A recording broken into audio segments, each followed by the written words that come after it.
আগেকার ডাক্তারেরা ছিল না এত চিটার, হইলে জ্বর জারি লাগাইতো থার্মোমিটার, বগলে চেপে ধরে 1-1.5 মিনিট পরে ঝাড়া মেরে বলতো 104। আগের সেই দিন কে ফিরে পাবো আর আমরা, আগের সেই দিন কে ফিরে পাবো আর, আগের সেই দিন কে ফিরে পাবো আর আমরা, আগের সেই দিন কে ফিরে পাবো আর।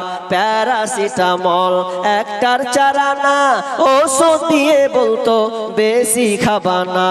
প্যারাসিটামল একটার চারানা, ওষুধ দিয়ে বলতো বেশি খাবা না। জ্বর একটু বেশি হলে কট্রিম দিয়ে দিলে, জ্বর একটু বেশি হলে কট্রিম দিয়ে দিলে ভালো হয়ে যেত 1-2 দিন পর, জ্বর ভালো হয়ে যেত 1-2 দিন পর। আগের সেই দিন কে ফিরে পাবো আর আমরা, আগের সেই দিন কে ফিরে পাবো আর। হাতুড়ে ডাক্তারদের ছিল হাত যশ, রুগী এলে বলতো আমার পাশে বস। হাতুড়ের ডাক্তারদের ছিল হাত যশ, রুগী এলে বলতো আমার পাশে বস। দেখি তো চোখের পাতা ওটা, দেখি তো চোখের পাতা, বলি তো রোগের কথা। ফিস দেওয়া লাগতো না, ছিল না চেম্বার তাদের, ফিস দেওয়া লাগতো না, ছিল না চেম্বার। আগের সেই দিন কে ফিরে পাবো আর আমরা, আগের সেই দিন কে ফিরে পাবো আর। আমানত কত গুরুত্বপূর্ণ একটি বিষয়, আমি যখন আপনাকে বলবো আপনি মনোযোগ দিয়ে শুনবেন এবং অনুধাবন করার চেষ্টা করবেন যে আমানত কত গুরুত্বপূর্ণ জিনিস। আজকে বর্তমান সমাজে দাড়িওয়ালা মুসাল্লি পাওয়া যায়, আজকে বর্তমান সমাজে 5 ওয়াক্ত নামাজি পাওয়া যায়, কিন্তু আমানতদার মুসলমান পাওয়া যায় না। আপনি যাকে বলছেন 5 ওয়াক্ত নামাজ পড়ে, সে কিন্তু তার উপর আপনি ভরসা রাখতে পারছেন না, নামাজ পড়লে কি হবে। তার মানে আপনি কনফিউশনে আছেন যে আসলে সে আমানতদার মুসলিম নয়। তাহলে আমানত কত গুরুত্বপূর্ণ জিনিস, আমি আর বেশি ভূমিকাতে যাব না। আল্লাহ সুবহানাহু ওয়া তাআলা কি বলছেন এ ব্যাপারে আমাদেরকে আগে জানতে হবে।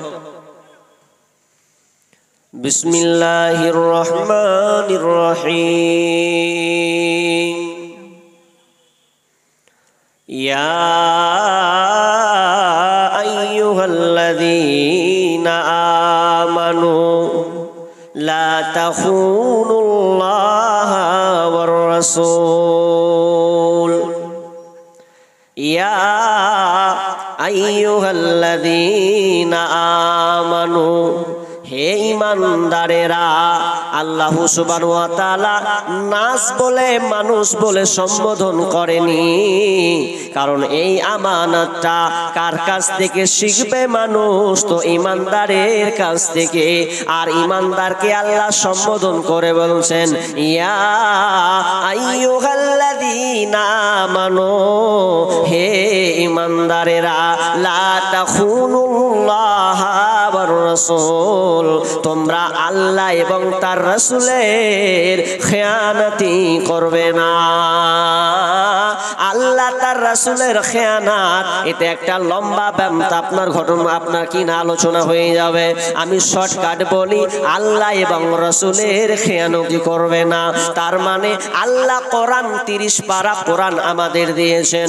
এই কোরআনে যেহেতু আল্লাহর হুকুম আছে, যেগুলো আল্লাহর আইন আছে, আল্লাহ যেগুলো আমাদেরকে অর্ডার করেছেন মানতে বলেছেন, এটা তোমরা খেয়ানতি করবে না।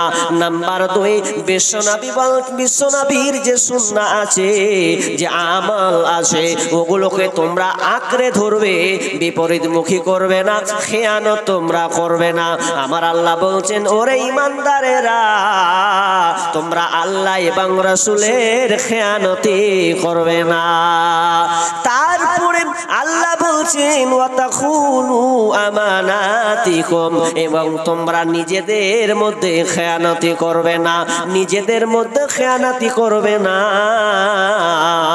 দিয়ে আল্লাহ বলছেন ওয়ান্তুম তাআলামুন, এগুলো ব্যাপারে তোমরা জানো, এ বিষয়ে তোমরা জানো।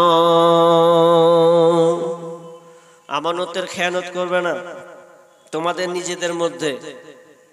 নিজেদের মধ্যে মানে আপনাকে আমানত দেওয়া হয়েছে আপনার সমাজের, আপনার পরিবার,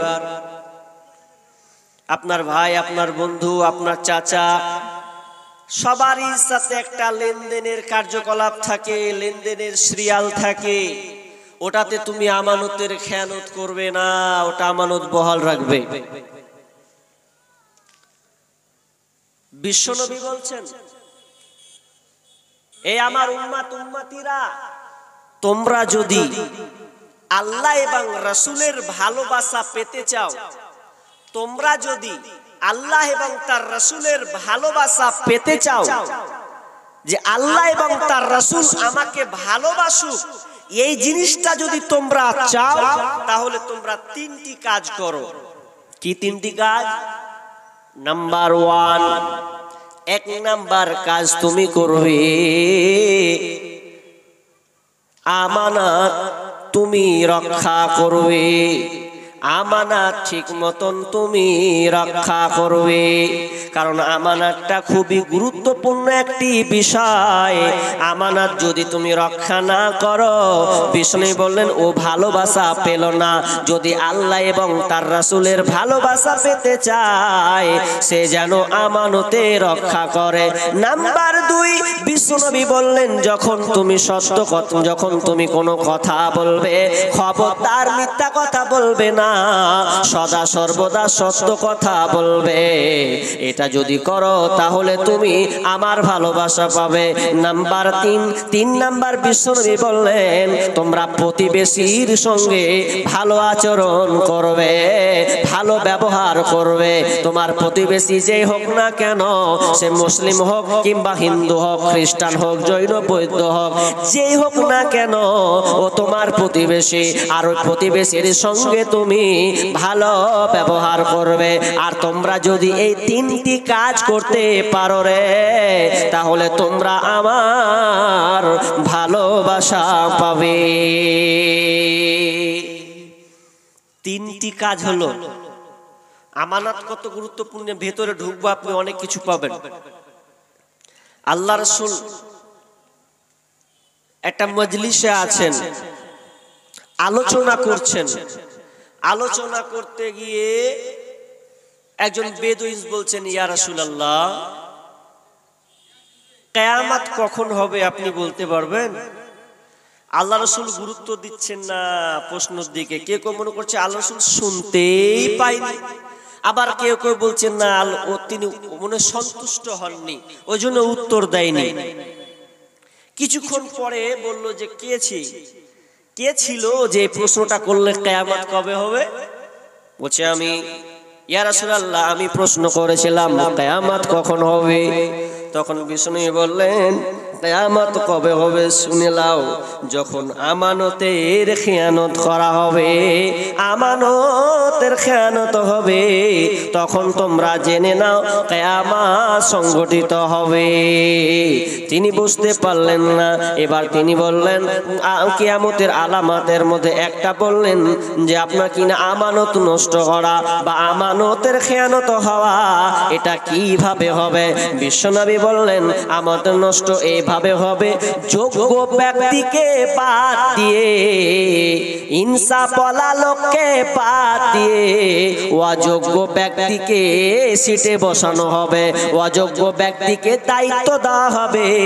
আপনার কিনা মসজিদের দায়িত্ব, আপনার কিনা সমাজের দায়িত্ব, আপনার কিনা সরকারের দায়িত্ব, মেম্বার প্রধানের দায়িত্ব, যখন তোমরা দেখবে দেশের দায়িত্ব, রাজ্যের দায়িত্ব, জেলার দায়িত্ব যখন দেওয়া হবে, তখন অযোগ্য ব্যক্তিকে বসানো হবে। তখন তুমি জেনে নাও কিয়ামত সংঘটিত হচ্ছে, মানে তাড়াতাড়ি পৃথিবী ধ্বংস হয়ে যাবে। তাহলে আমানত কত গুরুত্বপূর্ণ জিনিস। যোগ্য ব্যক্তি পাবে না সিট, বসার স্থানটা যোগ্য ব্যক্তি থাকবে না, অযোগ্য ব্যক্তির সেটা হয়ে যাবে। আমানত ঠিক মতন সে আদায় করতে পারবে না। সমাজে এটা হচ্ছে না, হচ্ছে না? কথা বলতে হবে কিন্তু। সমাজে যোগ্য ব্যক্তি আছে? নাই। আপনাদের এইদিকে হয়তো যোগ্য ব্যক্তি আছে, আমাদের ওইদিকে যোগ্য ব্যক্তি না। সব লুটে সব একাকার করে দিয়েছে। কে যোগ্য ব্যক্তি? যার গ্লানি, যার চরিত্র, যার আখলাক, যার ব্যবহার আপনি একটু খুললেই পাবেন ডাকাতি করে বেড়াতো, মাস্তানি করে বেড়াতো, রাহাজানি রম্পটি করে বেড়াতো, তো চরিত্র নোংরা। সেই লোকটাকে দিয়েছে কোথায়? তো একটা পদে। কোন পদে? না হোক সে এমএলএ, না হোক সে প্রধান, না হোক সে মেম্বার, ওকে দিয়ে বলছে তুই চালা। হ্যাঁ জি। মাছকে যদি বলে এই মাছ আপনি ভালো বাজার থেকে কিনে নিয়ে আসলেন, কিনে নিয়ে আসার পর এবার আপনি বলছেন যে সুন্দর করে রেখে দিলাম, তো বিড়ালকে বলছে বিড়াল এই মাছটা তুই জগিয়ে দিস, রাখ, কালকে এসে দেখবো মাছটা। আচ্ছা বলেন বিড়াল মাছ থুবে? ও তার আগে খেয়ে সব সারাবার করেও পালাবে। তো আমরা আজকে যাকে নেতৃত্ব দিয়েছি, দায়িত্ব দিয়েছি, যে গদিতে বসিয়েছি, তার তো গ্লানি ঠিক নাই, তো আপনি কি করে নিরাপত্তা পাবেন? জি না, নিরাপত্তা আপনি পাবেন না। এই জন্য বিশ্বনবী বললেন যোগ্য ব্যক্তি স্থান পাবে না, অযোগ্য ব্যক্তিরা স্থান পাবে। তারপরে আমার আল্লাহ বলছেন ওয়ালামু আন্নামা আমওয়ালুকুম ওয়া আওলাদুকুম ফিতনা ওয়া আন্নাল্লাহা ইনদাহু আজরুন আযীম। এটাও তোমরা জেনে নাও ও পৃথিবীর গার্জেন, যারা তোমরা গার্জেন আছো জেনে নাও, ওয়ালামু জেনে নাও, ওয়ালামু আন্নামা আমওয়ালুকুম ওয়া আওলাদুকুম, তোমাদের মাল, তোমাদের টাকা, ধন সম্পদ এবং তোমাদের ছেলে সন্তান, এগুলো হচ্ছে তোমাদের জন্য পরীক্ষা। এগুলো তোমাদের জন্য হচ্ছে পরীক্ষা।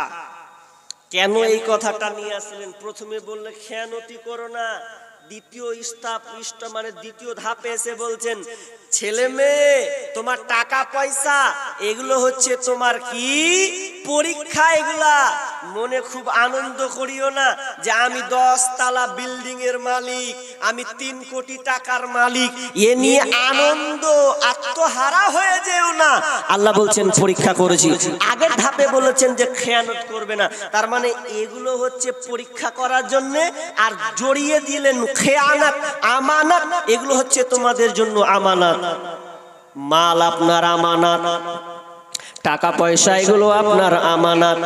আপনি যেখানে সেখানে ব্যবহার করতে পাবেন না, পাবেন না, পাবেন না। আপনি যেখানে সেখানে ব্যবহার করতে পাবেন না। এটা আপনার মাল নয়, এটা আল্লাহর মাল। আল্লাহ আপনাকে দিয়েছেন ব্যবহার করার জন্য। আপনি যেখানে সেখানে উড়িয়ে দেবেন, এটা কখনো সম্ভব নয়। কিয়ামতের দিন আপনাকে মালের হিসাব দিতে হবে, আপনাকে জানের হিসাব দিতে হবে। এই হিসাবগুলো আপনাকে লাগবে, কারণ এগুলো আপনার নিজের মাল নয়। তাহলে আপনি যে আপনার নামে রেজিস্ট্রি করেছেন, এই রেজিস্ট্রি কেন করা হয়? এটা আব্দুস সামাদের জমি, এটা আব্দুল গাফফারের জমি, এটা আব্দুর রহমানের জমি। এটা এই জন্য দেওয়া হয়, ভারত সরকার আপনাকে এইভাবে এই জন্য দেয়, যাতে করে আপনার কাছ থেকে জমিটা ছিনিয়ে না আনা হয়, এবং যেন মানুষ জানে ওটা ওর জমি, কিন্তু প্রকৃত জমির মালিক হলেন আল্লাহ, আপনি নয়। আপনাকে একটা এক্সাম্পল দিই, উদাহরণ না, বাস্তব উদাহরণ দিই আপনাকে। আমার বাড়ি মুর্শিদাবাদ, সুদি থানা। নদীর ভাঙন দেখেছেন তো? আরে সোশ্যাল মিডিয়াতে দেখছেন তো নদীর ভাঙন। তো আমাদের বাড়ির পাশে, আমাদের 2টা বাড়ি 2 জায়গায়। তো ছোটবেলাতে আমরা নদী গোসল করতে গিয়েছি, তো সাইকেল নিয়ে 1 ঘন্টা রাস্তা থেকে নিয়ে 1 ঘন্টা খালি শুধু সাইকেল চালিয়েছি, বা 8 ঘন্টা, আর প্লাস 1 থেকে 1.5 ঘন্টা খালি হাঁটতে হয়েছে। নদীর ভাঙন। তো ওই নদীর ভাঙনের এখন অবস্থা, আপনাকে 1 ঘন্টা হাঁটতে হবে না, ওখান থেকে আপনি দাঁড়িয়ে দেখবেন তো যে রাস্তাটা আপনি যাবেন ওই রাস্তাটা পর্যন্ত নেই, খেয়ে নিয়েছে, একটু লেগে আছে। এখন কি অবস্থা! আমি কেন কথাটা বলছি একটু বুঝেন তো। আব্দুস সামাদ বলছে, আমার জমি, আমার জায়গা। আমি বললাম এটা আপনার নয়, আল্লাহ আপনাকে চাষ করতে দিয়েছে। যদি বলা হয় না এটা আমার জমি, আল্লাহর পাল্লা বুঝি না, আমি ওই লোকটাকে এবার বলি আপনার 10 বিঘা জমি ছিল, ওই জমিতে অনেক ভাইয়ের জমি, বিঘা বিঘা জমি ধ্বংস হয়েছে, পানির তলায় তো পানির সঙ্গে মিশে গেছে, একটুও ঠেকাতে পাইনি। আমার চোখের সামনে দেখা 2 তালা 3 তালা 4 তালা বিল্ডিং ধসে ধসে পড়ছে, একখানটা ইট ছড়াবার কোনো সুযোগ নাই। ত্রাহি ত্রাহি করে কাঁদছে যে লোকটা আপনার কিনা 4 তলার বিল্ডিং এর মালিক। ওকে প্রাইমারি স্কুলে বসেছে, দিন কাটাচ্ছে, আর কোথাও তার জায়গা নাই। সমস্ত জায়গা জমি সহ বাড়ি সহ পানিতে তলিয়ে গেছে, একটু রেহাই নাই। এবার আমি মনে মনে হয়তো বলছি, যারা বলেছে আমার জায়গা আমার জমি, তো এবার বলেন তো ওই লোকটাকে যদি বলা হয় তোর যদি জমি হয় জমিটাকে আটকেলে নদীর বাঁধন দিয়ে ভেঙে আপনার বাঁধ দিয়ে দে, ওটাকে বাঁচিয়ে নে, তো আপনি পারবেন না, পারবেন না, কারণ ওটা আল্লাহর জমি। আর আল্লাহ যখন অর্ডার হয়েছে ওরে পুরো শামসেরগঞ্জ সতী থানাকে পুরো তলতল করে তলিয়ে দে মাপ নদীর সঙ্গে, তো আপনার ঠেকাবার কোনো উপায় নাই। ঠিক আল্লাহর অর্ডারে জমিগুলো ধসতে ধসতে চলে গেছে। কান্নার রোল বইছে, এত কান্না চিৎকার করছে, ময়া লাগছে, কিছু বলার নাই, কেউ থামতে পারছে না। ক্যামেরা করছে, সোশ্যাল মিডিয়াতে ছেড়ে দিচ্ছে, এমএলএ এমপি মন্ত্রী আসে দেখে আবার চলে যাচ্ছে, কেউ কিছু করতে পারছে না। আমার আল্লাহ বলছেন ওরে ইমানদার তোমরা শোনো, আমি যে তোমাদেরকে ধন সম্পদ টাকা পয়সা দিয়েছি, ওগুলো জমি দিয়েছি, বাড়ি অট্টালিকা দিয়েছি, এগুলো তোমার নয়, আমি আল্লাহ তোমাকে পরীক্ষা করার জন্য এগুলো দিয়েছি। অতএব তোমরা এগুলো আমানতের সঙ্গে রাখবে, আমানতের সঙ্গে রাখবে। কারণ আগের আয়াতে আল্লাহ বলছেন তোমরা খেয়ানতি করবে না, আমানতের খেয়ানতি করবে না, বহাল রাখবে। কিন্তু আমরা মুসলমান, আমরা টাকা ধন সম্পদকে যেথায় সেটাই উড়িয়ে দে, কোনখানে দান করতে হবে, কোন জায়গায় দিতে হবে, এখন পর্যন্ত মুসলমান মোরা জানলাম না। শুধু খালি বেটাকে ইংলিশ মিডিয়ামে পড়ার লেগে কত টাকা খরচ, ডাক্তার করা, উকিল করা, ব্যারিস্টার করা, আপনি করেন, কোনো আপত্তি নাই, তবে একটু ভাবেন যে আপনি কোন দিকে যাচ্ছেন। নাম্বার 2 নাম্বার হচ্ছে ওয়া আওলাদুকুম, তোমাদের সন্তান সন্ততি ছেলে মেয়ে, এই বিবি বাল বাচ্চা, এগুলো হচ্ছে তোমাদের জন্য পরীক্ষা। আর এই পরীক্ষা মানে তোমাকে আমানতের সঙ্গে রাখতে হবে, এগুলো তোমাকে ঠিক মতন বহাল রাখতে হবে। যদি ঠিক মতন না রাখো তাহলে আল্লাহর কাছে তোমাদেরকে জবাবদিহি করতে হবে। ছেলে মেয়ে এগুলো হচ্ছে আমানত। আমানত কি আমানত নয়? আমানত। কিভাবে আমানত? একটা হাদিস শুনুন। ছেলে মেয়ে সন্তান এগুলো আমানত। আপনি যেমন তেমন করে দেখে মানুষ করতে পারেন না, পোল্ট্রি মুরগির মতো। আপনাকে আল্লাহ সন্তান দিয়েছে, ছেলে দিয়েছে, মেয়ে দিয়েছে, এর মানে আপনাকে যতটুকু সামর্থ্য দিয়েছেন আল্লাহ, ওই অনুযায়ী আপনার সন্তানকে আপনি গড়ে তুলবেন। যদি গড়ে না তুলেন তাহলে আপনি আমানতের খেয়ানত করলেন। আমানতের খেয়ানত করছেন, আপনাকে আমি দেখাবো, লজিক আপনাকে প্রমাণ দেব একটু পরে। তার আগে হাদিস শুনলেন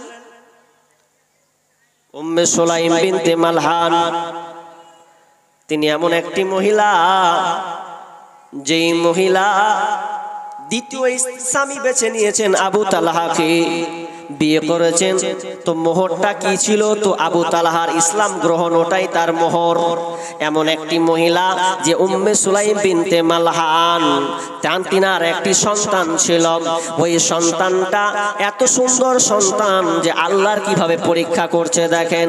উম্মে সুলাইম বিনতে মালহান, তার একটা সন্তান আছে, স্বামী বাড়িতে নাই, স্বামী চলে গেছে বাইরে ঘুরতে চলে গেছে, কোথাও আপনার কিনা কোনো জায়গায় গেছে, বাড়ি ফিরে আসবে আপনার কিনা ইনকামে হোক সফরে হোক, তিনি বাইরে।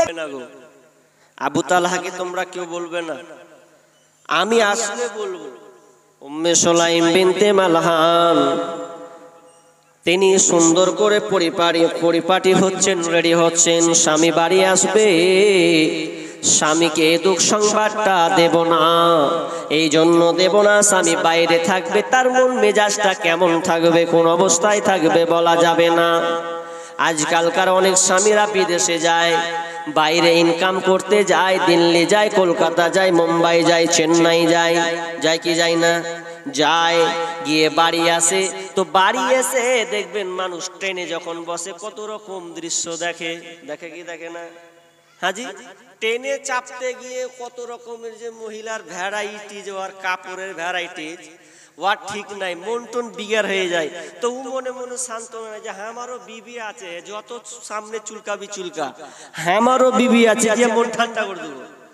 এ তারা নিয়ে আছে, ও বাড়ি যাবে, তো বাড়ি তো যাবে এরকম ইচ্ছা পোষণ করেছে, তো এটা মানুষের থাকতে পারে, স্ত্রী থাকলে নিজেকে কন্ট্রোল করছে যে আমি এটা কন্ট্রোল করি। কিন্তু আজকালকার মেয়ের ঢং দেখেন, ও যখন সাজে তখন এমন করে সাজে মরা বাড়ি যাওয়ার জন্য সাজে, সাজে না? সুন্দর কাপড় পরে যায়। ও যখন খালাতো ভাইয়ের বিয়ে খেতে যেছে তখন এত সুন্দর করে সাজছে, ও খালাতো ভাইকে ও দেখাবে। অথচ স্বামী যদি বাইরে থাকে আর বাড়ি আসে যে আমাকে এখন এই মুহূর্তে সাজতে হবে, সুন্দর করে স্বামী দেখবে, ওটা লয়। আমার এদিকে লোক বেশিরভাগ বেড়ি বাঁধা, মুর্শিদাবাদের মেয়ে বেড়ি বাঁধে সব, 10টা 11টা পর্যন্ত বিড়ি বাঁধে, সিরিয়াল দেখে দেখে বিড়ি যখন বাঁধে ও জানছে যে আজকে স্বামী বাড়ি আসবে, এর পরে ওর চেঞ্জ নাই। ও 11টা পর্যন্ত বিড়ি বেঁধে নিল, আর বিড়ি বেঁধে নিয়ে কুলাকে ধরে সামটে দিল, 12টার পর বাড়ি ঘুমিয়ে গেছে 1 ঘন্টাও, স্বামী যে আসবে ওর টেনশন নাই, ও 1 ঘন্টা ঘুমিয়ে নিয়েছে। ঘুমিয়ে নেওয়ার পর স্বামী যখন বাড়ি ঢুকছে, তো ঢুকার পর দরজা যদি খুলে দেখছে, ওরে সুবহানাল্লাহ, নিন পেরে উঠেছে, ও 1-1.5 ঘন্টা ভালো নাক দেখে ঘুমালছে। তো স্ত্রীর মুখের দিকে যদি তাকাচ্ছে, ওরে খেপিরে, চুলগালা উস্কো কুস্কো হয়ে আছে, এদিকে লাল ফেলেই দিয়েছে। ও যে কোন খেপির মুখ দেখনু কহতো।